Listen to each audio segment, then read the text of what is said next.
everybody that pays taxes. But the school, if it's not performing well, is being shut down. It's literally being shut down, and the students are going somewhere. Of course, they provide transportation for students and everything, and somewhere especially in the north, where they have very hard winters, they're trying to do the best for the students. So sometimes the teachers are very flexible of going to homes and teaching and so on. But my question is, do you think that when comparing two systems, two schooling systems from different countries, do you think it's a question about corruption in the system? Because I see a very good public system in Finland that's working quite well, and in Europe at least, according to statistics, they have the best products are coming from Finland, the students. And let's take any example like Romania, where public school is totally down. I'm not well acquainted with the Finnish system, but I will say this, that no system is so good that it can't be made better through choice and competition. In fact, if it's so good, we wouldn't have to be worried about what competition and choice might do. Because if you're right that the system is so good, but all of a sudden you give parents some new options, new abilities to create new schools, but they don't do that, they'd rather stay in the system where they are, well then, hey, that's the result of choice. There's nothing to fear from choice, and everything to hope for, give us hope for some improvement. So it might be that for cultural reasons, Finnish public schools are among the better ones. I wouldn't dispute that. But they can't, they're not so good they can't be made better through choice and competition. But see, that's not peculiar to education. I would say that about anything. I would say that about books. I would say that about computers. I would say that about buildings. I would never say that, oh, they're just so good, we don't need any choices beyond that, or competition. No, choice and competition can make even the best even better. Okay, yes, ma'am. Yeah, I just want to mention that in Romania there is already this homeschool association, but the big problem is that it's linked on the religious point of view. And I think this is the reason why most of the people don't stick to this association. Next, this association tries to imply this model to the government, but the Ministry of Education is not for this kind of education. They say, you see, the gypsy, they don't come to school. So this is a reason, an extra reason not to come. So now in 2011, it was a project, and it was given to the government. They are not agreeing right now with this system. Actually, I am in this homeschool association. I'm an Orthodox, but this association is from evangelistic church. I'm not evangelistic, but I want to homeschool my kids, and I am already doing this because actually my kids get a cold anytime they have to go to school. So I've discussed this problem with the teachers, and I'm on a private system, and I have to go with them only to the testing. So they are not ill anymore. They learn, they have high grades, and they are very social. But this is, it is not the correct way to do things, because they are in a system, but they actually are not in that system. So what can we do? Because the government, the Ministry of Education, will never agree with this proposal. And it is made, I think, 20 years already. I think it's longer than you did. How did you manage to solve this problem? Thank you. It wasn't easy. Homeschoolers began to organize in states where they were permitted but regulated.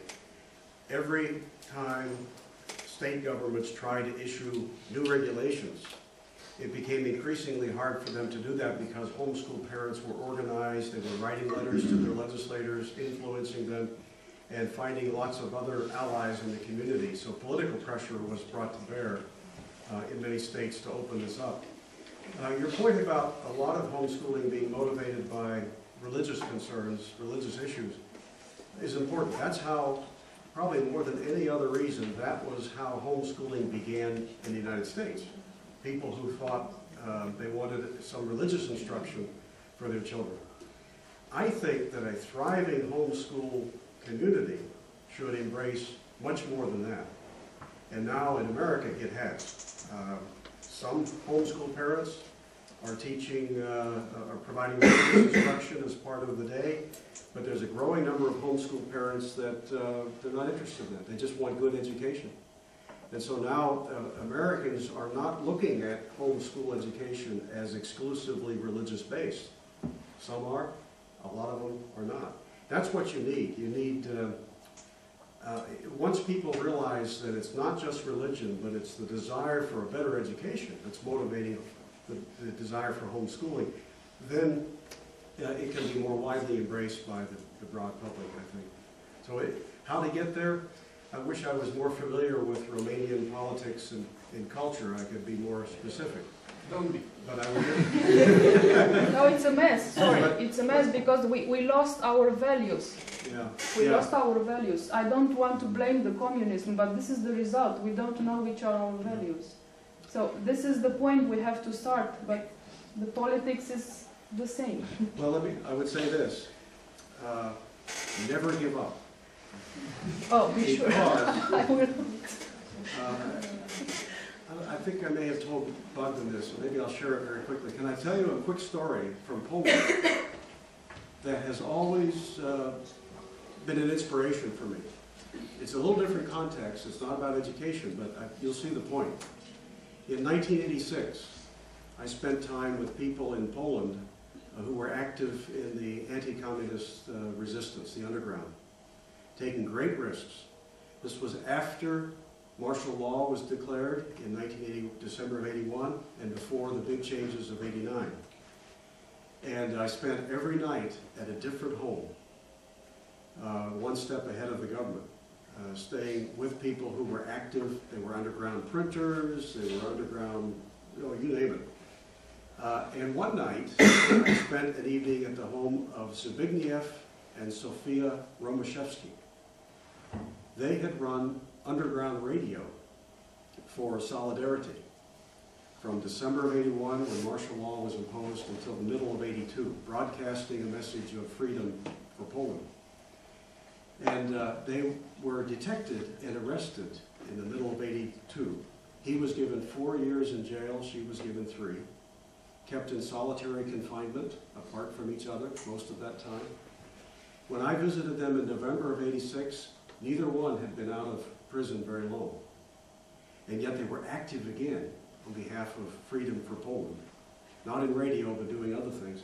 And I asked them questions about what it was like to run an underground radio.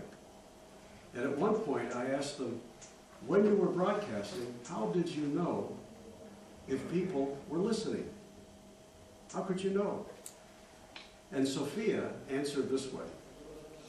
She said, we wondered that too, because we could only broadcast 8 or 10 minutes at a time, and then we had to leave and set up someplace else, to avoid being detected.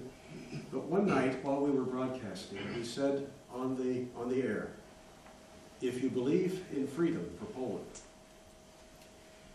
blink your lights and call your friends who think the same way and ask them to blink their lights so we get some idea.